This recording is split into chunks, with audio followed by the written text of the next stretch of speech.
घने जंगल में एक शांत तालाब है। किनारे लगे एक विशाल पेड़ की डाल पर लोहे का एक पुराना पिंजरा टंग रहा है, जिसमें एक अजीब सा तोता बंद है। पिंजरे के ठीक सामने एक रहस्यमयी साधु स्थिर खड़ा है और तोते को घूर रहा है। याद रखना साधु, इस संसार में लालची मनुष्यों की कमी नहीं है। मैं बहुत जल्दी अपने असली रूप में आ जाऊंगा, बहुत जल्दी।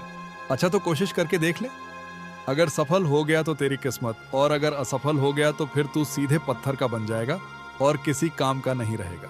तो फिर ठीक है, मैं इंतजार करूंगा, और जिस दिन मैं अपने असली रूप में आ गया ना, उस दिन मैं तुझे देख लूंगा। उस दिन पत्थर का मैं नहीं, बल्कि पत्थर का तू बनेगा तू। साधु रहस्यमय अंदाज में मुस्कुराता है और वहां से चला जाता है।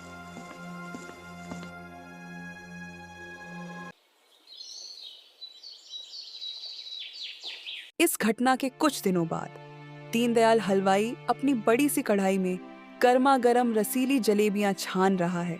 तभी अचानक मौसम बदलता है। एक तेज हवा का झोंका चलता है और उसकी कढ़ाई पलट जाती है। उबलती हुई गर्म चाशनी सीधे दीनदयाल के पैरों पर गिर जाती है। अरे रे रे, ये कौन मनहूस यहाँ से गुजर गया रे? अरे रे रे। तभी दुकान के पास खड़ा गांव का मुखिया कुटिलता से मुस्कुराता है। अरे अपने गांव में तो एक ही मनहूस है, रामदास। वो देखो, चंदू लकड़हारा जा रहा है। देखो देखो। ये सुनकर दीनदयाल की नजर केशव पर पड़ी और वो क्रोधित हो गया। अरे भगवान, आखिरकार इसको इस धरती में भेजा क्यों? आखिरकार ये पैदा ही क्यों हुआ? क्यों रे केशव, तू क्यों पैदा हुआ है? तेरी वजह से सारा का सारा गांव परेशान है, मनहूस कहीं का। लेकिन मैंने क्या कर दिया दीनदयाल काका? क्या कर दिया? अरे गर्मा गर्म जलेबियां बना रहा था, तू जैसे ही यहाँ से गुजरा तेज हवा चली, कढ़ाई गिर गई और मेरा पैर खराब हो गया। रे दैया, आज का मेरा काम तो हो गया, नुकसान हो गया, ऊपर से पैर जल गया। अब तुझे मुझे किसी वैद्य के पास ले जाना होगा। मुखिया जी, मैं कहता हूँ इसको गांव से निकलवा दीजिए। अब गांव वाले इसे और बर्दाश्त नहीं कर सकते। इतना कहकर दीनदयाल लंगड़ाते हुए वैद्य की झोपड़ी की तरफ बढ़ जाता है। केशव का चेहरा उतर जाता है। वह उदास और नाराज मन से जंगल की तरफ चल देता है। केशव दुखी मन से एक पेड़ की लकड़ियां काटने लगता है। उसके ठीक सामने ही मक्खन नाम का एक दूसरा लकड़हारा भी कुल्हाड़ी चला रहा होता है। जैसे ही मक्खन की नजर केशव पर पड़ती है, वो गुस्से में बोल उठा। धतेरे की ये सुबह सुबह किसकी शक्ल देख ली लगता है। आज एक भी लकड़ी नहीं कट पाएगी, ध ससुरा। अरे ये तुम क्या कह रहे हो मक्खन? बिल्कुल सही कह रहा हूँ। अरे तेरी शक्ल जो एक बार देख लेता है, उसके साथ कुछ ना कुछ बुरा जरूर होता है, मनहूस कहीं का। तभी अचानक तेज आंधी चलने लगी और एक वृक्ष टूटकर मक्खन के ऊपर गिर जाती है। अरे रे रे रे, अरे कोई मुझे बचाओ, कोई मुझे इस वृक्ष के नीचे से बाहर निकालो। केशव तुरंत दौड़ता है और मक्खन को नीचे से बाहर निकालता है। मक्खन दर्द से लड़खड़ाते हुए खड़ा होता है, लेकिन कृतज्ञ होने के बजाय गुस्से से केशव को घूरने लगता है। अरे रे, अब तो मुझे पूरा विश्वास हो गया कि तू मनहूस नहीं, महामनहूस है। देख, जब तू यहाँ नहीं था तो जंगल कितना सामान्य था। जैसे ही तू यहाँ आया, आंधी आई और वृक्ष मेरे ऊपर गिर गया। जानता है क्यों? क्योंकि मैंने तेरी शक्ल देख ली थी। अरे दफा हो जा मेरी आंखों के सामने से, चल जा, दफा हो जा यहाँ से। यह सुनकर केशव निराश मन से अपने घर लौट गया। घर पहुंचते ही केशव की पत्नी जानकी उसे देखकर चौंक गई। अरे ये क्या, आज आप इतनी जल्दी आ गए? इतना कहकर केशव ने शुरू से लेकर अंत तक सारी घटना जानकी को बता दी। बात यह है कि जानकी, सही बताऊं, पहले तो मुझे लगता था कि गांव वाले मुझे सिर्फ चिढ़ाते हैं, लेकिन अब तो मुझे विश्वास हो गया कि मैं वास्तव में मनहूस हूँ। दीनदयाल जलेबी वाले के यहाँ से गुजरा तो उसकी कढ़ाई की चाशनी उसके पैर में गिर गई, और जंगल में लकड़ी काटने गया तो अचानक आंधी आई और एक पेड़ मक्खन के ऊपर गिर गया। वो तो अच्छा हुआ कि उसे कोई नुकसान नहीं पहुंचा। अगर उसे कुछ हो जाता तो गांव वाले तो मुझे ही दोषी ठहराते। मन छोटा मत कीजिए, एक दिन आपकी किस्मत जरूर बदलेगी। यह सुनकर केशव कुछ नहीं बोला और चुपचाप घर से बाहर निकल गया। इधर दूसरी ओर बलबीर नाम का एक व्यक्ति मक्खन के घर पहुंचा। मक्खन चारपाई पर लेटा हुआ करा रहा था। अरे अरे, जैसे ही मैंने सुना कि तुम्हारे ऊपर वृक्ष गिर गया है मक्खन, मैं तो तुरंत भागा तुमको देखने चला आया। लेकिन ये बताओ कि तुम्हारे ऊपर यह वृक्ष गिरा कैसे? अरे कैसे क्या गिरा है ना, अपने गांव का वो मनहूस। केशव जैसे ही उसकी शक्ल देखी, अचानक से आंधी आई और वृक्ष गिर गया। पता नहीं गांव वाले गांव में उसे रखे क्यों हुए हैं। देखना, अगर उसे जल्दी से गांव से बाहर नहीं निकाला गया ना, तो उसकी वजह से एक दिन पूरे गांव में सूखा पड़ेगा, अकाल पड़ेगा। अरे लोग बीमारियों से मरेंगे। हाँ, यह सुनकर बलबीर क्रोधित हो गया। दरअसल बलबीर खुद भी केशव को बिल्कुल पसंद नहीं करता था। अब तू चिंता मत कर, आज मुखिया जी से बात करके रहूंगा। आज इस बात का फैसला होकर रहेगा कि केशव इस गांव में रहेगा या फिर बाकी के गांव वाले। इतना कहकर बलबीर वहां से निकल गया। कुछ ही देर में बलबीर मुखिया के घर पहुंचा। मुखिया ने शंकर को देखा। अरे अरे अरे, क्या बात है बलबीर? तेरे चेहरे पर बहुत गुस्सा नजर आ रहा है, क्या हो गया? अरे क्या हो गया क्या? अरे गुस्सा नहीं हो तो क्या कहूं मुखिया जी। आखिर आप केशव को गांव से बाहर कब निकालिएगा? जब गांव में सूखा पड़ जाएगा, जब कोई नहीं रहेगा, सब मर जाएंगे तब। अब देख, विचार तो मेरे मन में भी आता है, लेकिन फिर सोचता हूँ कि अगर उसे गांव से निकाल दूंगा तो वह कहाँ जाएगा? अरे कहां जाएगा ये मत सोचिए। गांव वाले उसकी वजह से मुसीबत में फंस रहे हैं। ये देखिए, कल दीनदयाल के पैर पर गरम गरम कढ़ाई की चाशनी गिर गई। आज मक्खन के ऊपर वृक्ष गिर गया। देखना मुखिया जी, एक दिन आपके घर की छत भी आपके सर पर गिर जाएगी, तब आपको पता चलेगा। आग कहां भेजो, कहां जाएगा? अरे ये शुभ शुभ बातें बोल बलबीर, फालतू की बातें अनाप शनाप मत बोला कर। हाँ नहीं तो। अरे मैं सत्य कह रहा हूं। इससे पहले कि ऐसी नौबत आए, आप केशव को यहां से निकाल दीजिए। ना रहेगा बांस, ना बजेगी बांसुरी। मुखिया गहरी सोच में डूब गया। चलो मेरे साथ चलो। कुछ ही देर में मुखिया बलबीर के साथ केशव के घर पहुंचा। उस समय केशव अपनी पत्नी के साथ था। देखो केशव, तुम्हारे घर में तो कोई आना भी नहीं चाहता, लेकिन मैं मजबूरी में यहाँ पे आया हूँ। साफ साफ कहिए ना मुखिया जी, आप कहना क्या चाहते हैं? साफ साफ बात सुनना चाहते हो तो सुनो। तुम्हें और तुम्हारी पत्नी को यह गांव छोड़कर जाना होगा। अब यह गांव तुम्हारी मनहूसियत ज्यादा समय तक बर्दाश्त नहीं कर पाएगा। आ नहीं तो। लेकिन मुखिया जी, मैं अपने परिवार को लेकर यहाँ से जाऊंगा कहाँ? मैं तो बर्बाद हो जाऊंगा। अरे कहीं भी जाओ, जंगल में जाकर रहो। तुम तो जंगल में आराम से रह सकते हो। अगर शेर भी तुम्हारे सामने आ जाएगा तो वह भी या तो बीमार पड़ जाएगा, या उसके ऊपर पेड़ गिर जाएगा, या वो कहीं ना कहीं से घायल हो जाएगा। क्यों मुखिया जी? अरे जब यह जंगल में रहेगा तो जंगली जानवर इसकी मनहूसियत की वजह से खतरे में आ जाएंगे। ऐसा मत करिए, हमें गांव से मत निकालिए। 1 महीने का समय देता हूँ। 1 महीने के अंदर अपनी मर्जी से गांव छोड़कर चले जाओ, नहीं तो गांव वाले मिलकर तुम्हें धक्के मारकर निकाल देंगे। इतना कहकर मुखिया और बलबीर वहां से चले गए। अब हम क्या करेंगे जी? जानकी, जिन गांव वालों की नजर में मेरी कोई इज्जत ही नहीं है, उस गांव में रहने से क्या फायदा? छोड़ देते हैं, हम यह गांव छोड़ देंगे। इतना कहकर केशव कुल्हाड़ी उठाकर जंगल चला गया और एक वृक्ष के नीचे बैठकर रोने लगा। तभी उसके कंधे पर पीछे से किसी ने हाथ रखा। केशव ने पीछे मुड़कर देखा तो एक साधु उसके सामने खड़ा था। एक मर्द होकर तू रो रहा है। मर्द की आंखों में आंसू अच्छे नहीं लगते। मर्द तो दूसरों की आंखों से आंसू पचते हैं। जो मेरे साथ हो रहा है, अगर वह किसी भी मर्द के साथ होगा ना, तो महाराज वो फूट फूट कर रोएगा ही।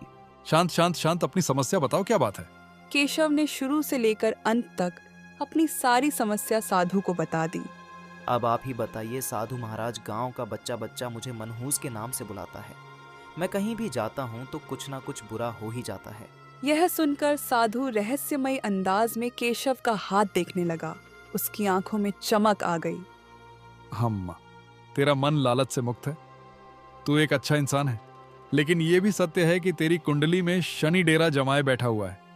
इसी वजह से तू जहां जाता है, जिससे भी मिलता है, उनके साथ कुछ ना कुछ बुरा हो जाता है। तो क्या मैं हमेशा ऐसा ही रहूंगा महाराज? नहीं नहीं नहीं, जिस दिन तू किसी राक्षस से मिलेगा उस दिन तेरे ऊपर मनहूसियत का साया खत्म हो जाएगा और उसी दिन तेरी किस्मत तेरा साथ देने लगेगी। कैसी बातें कर रहे हैं महाराज? मैं राक्षस से मिलूंगा तो वह तो मार ही देगा, फिर ना मैं रहूंगा ना मेरी किस्मत रहेगी। तो कौन, मतलब ये क्या उपाय है? कुछ राक्षस बड़े ही अच्छे जीवों के रूप में रहते हैं और बड़ी मीठी बोली बोलते हैं। समय आने पर तू स्वयं समझ जाएगा। इतना कहकर साधु वहां से चला गया।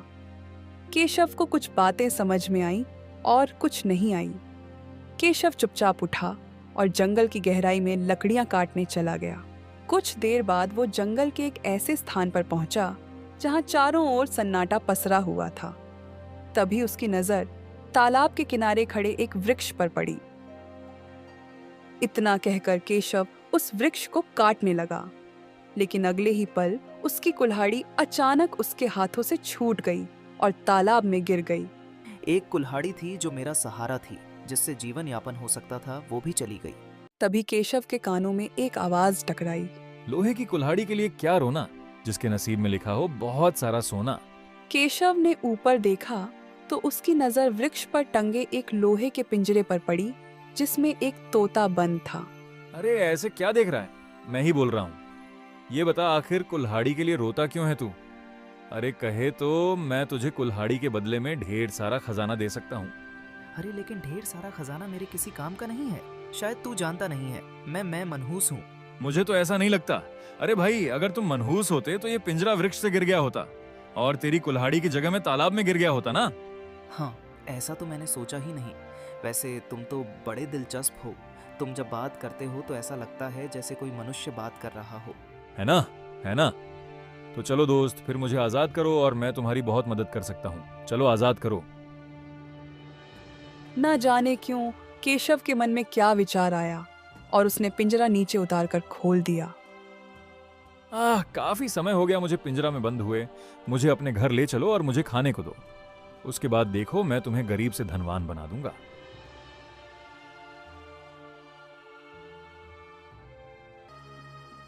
इधर दूसरी ओर गांव का मुखिया बलवीर से बातें कर रहा था कि तभी अचानक उसका पैर मुड़ा और वो गिर पड़ा।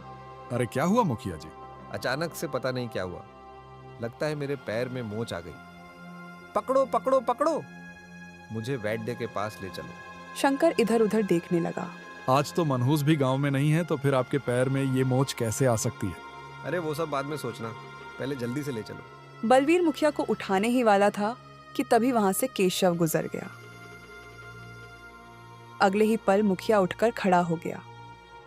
ये कैसे हो सकता है? ये तो बिल्कुल ठीक हो गया। अरे केशव, ये पहली बार देख रहा हूं कि तेरे आने पर चीजें ठीक हो रही हैं, वरना तेरे आने पर तो चीजें बिगड़ जाती थी। हाँ, अरे मेरे पैर में भयंकर मोच आई थी, लेकिन तेरे आते ही ठीक हो गई। क्यों रे केशव, ये कौन सा जादू सीख कर आया है रे तू? अरे मुखिया जी, क्या जादू फादू की बात करते हैं? ये इत्तेफाक होगा, इत्तेफाक। आप अपने विचार मत बदल दीजिएगा, इसे गांव से निकाला दीजिएगा। मुखिया बलवीर की ओर देखने लगा, लेकिन केशव उनकी बातें सुने बिना अपने घर चला गया। घर पहुंचते ही केशव के कंधे पर बैठे तोते को देखकर उसकी पत्नी जानकी चौंक गई। ये तोता कहाँ से उठा लाया आप? केशव ने शुरू से लेकर अंत तक सारी घटना जानकी को बता दी। इसका दावा है कि यह हमें धनवान बना सकता है। लेकिन पहले मेरी सेवा तो करो, फिर मिलेगा तुम्हें मेवा। उस दिन से केशव और जानकी दोनों तोते की सेवा करने लगे।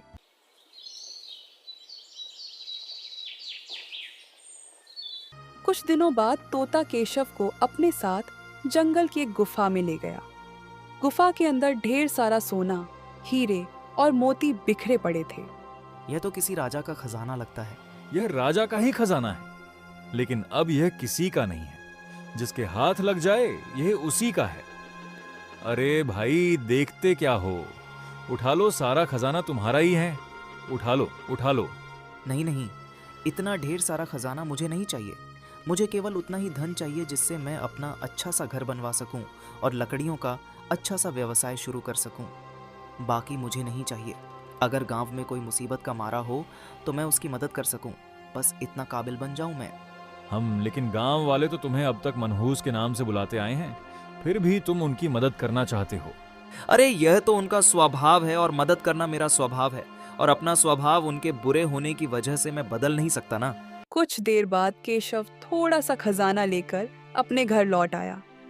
खजाना देखकर जानकी चौंक गई। केशव ने सारी घटना जानकी को बता दी।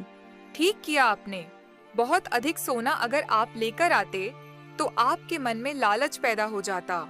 यह सुनकर केशव मुस्कुराया। कुछ ही दिनों बाद केशव के टूटे फूटे घर की जगह एक बहुत ही अच्छा घर बन गया और केशव धनवानों जैसा जीवन व्यतीत करने लगा। गांव में उसका सम्मान भी बढ़ने लगा। अब गांव में जिस किसी को भी धन की आवश्यकता होती वो केशव के पास आ जाता और केशव तोते के साथ गुफा से सोना निकालकर उसकी मदद करता। यह सब देखकर बलवीर को अच्छा नहीं लगा।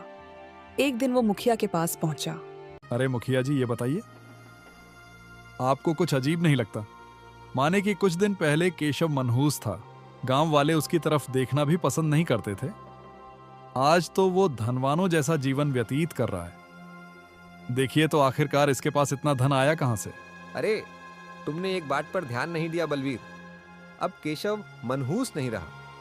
अब वो जहां भी जाता है लोगों के साथ कुछ ना कुछ अच्छा होता है और फिर वह लोगों की मदद भी करता है। केशव ठीक है, चलो मैं केशव से पूछ कर रहूंगा कि आखिरकार वो इतना धनवान बना कहां से।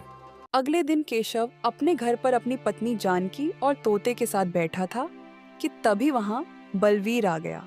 अरे बलवीर, क्या बात है, आज तुम मेरे घर पर? वाह भाई वाह, आज लगता है सूरज पश्चिम से निकला है। तुम्हें इस मनहूस के घर पर नहीं आना चाहिए था बलवीर। देखो, जो कुछ भी मैंने तुम्हें बुरा भला कहा मुझे क्षमा कर दो। अब तो तुम भाई मनहूस नहीं रहे, किस्मत वाले बन गए हो। देखो, दरअसल मैं तुमसे ये पूछने आया हूँ कि अचानक से तुम्हारे पास इतना धन कहाँ से आ गया। कोई और पूछता तो मैं कभी नहीं बताता बलवीर, लेकिन तुम पूछ रहे हो तो जरूर बताऊंगा। यह सब कुछ इस तोते की वजह से हुआ है। इतना कहकर केशव ने शुरू से लेकर अंत तक सारी घटना बलवीर को बता दी। यह सुनकर जानकी चौंक गई और धीरे से केशव से बोली, यह क्या कर रहे हैं आप? मैं कैसे विश्वास करूं कि तुम सच बोल रहे हो? कुछ ही देर बाद केशव, बलवीर और तोता गुफा के अंदर खड़े थे। बलवीर आश्चर्य से खजाने को देखने लगा। हे भगवान, ये तो बहुत सारा खजाना है। अब ये खजाना मेरा है। इतना कहकर बलवीर खजाने की ओर बढ़ा। तभी तोते के शरीर से रंग बिरंगी किरणें निकलने लगीं। अरे अरे, ये तुम्हें क्या हो रहा है? ये क्या हो रहा है तुम्हें? अरे मूर्ख, अब मैं अपने असली रूप में आ रहा हूँ। लेकिन अपने असली रूप में आने से पहले मैं तुम्हें सच्चाई बता देना चाहता हूँ। यह खजाना मेरा था। मैं केशव नगर राज्य का राजा था। मैंने इस खजाने को प्रजा से छिपाकर गुफा में रखवा दिया था। एक साधु ने मुझे क्रोधित होकर राक्षस बनने का श्राप दे दिया। फिर एक दूसरे साधु ने मुझे तोते में बदल दिया ताकि मैं किसी को नुकसान ना पहुंचा सकूं। लेकिन उसने यह भी कहा कि अगर कोई इस खजाने को लालच की नीयत से छुएगा तो मैं श्राप से मुक्त हो जाऊंगा। इसीलिए मैंने तुम्हें इस खजाने का लालच दिया। एक साधु ने मुझसे यह भी कहा था कि मेरी मनहूसियत उसी समय समाप्त हो जाएगी जब मेरी मुलाकात किसी राक्षस से होगी। जब तू मुझे मिला और मुखिया जी का दर्द मेरे आने से ठीक हो गया, बस तभी मैं समझ गया कि तू राक्षस है। मैंने इस खजाने को लालच की नीयत से नहीं बल्कि भलाई की नीयत से इस्तेमाल किया। अगले ही पल तोता पत्थर का बन गया। केशव ने बलवीर की ओर देखा। तो बलवीर, क्यों अभी भी इस खजाने को हाथ लगाओगे? सोच लो, यह खजाना अभी भी श्रापित है। अगर लालच की नीयत से हाथ लगाया तो तुम भी श्रापित हो जाओगे। नहीं नहीं केशव, मुझे अपनी गलती का एहसास हो गया। मेरा मन तुम्हारी तरह लालच से मुक्त नहीं है। मैं अब इस खजाने की ओर देखूंगा भी नहीं। कहाँ खजाना, कौन सा खजाना, मुझे नहीं पता। मैं चला। इतना कहकर बलबीर वहां से चला गया। केशव मुस्कुराता हुआ अपने घर लौट आया। अब गांव वाले उसे मनहूस नहीं बल्कि भाग्यवान और दयालु व्यक्ति कहने लगे।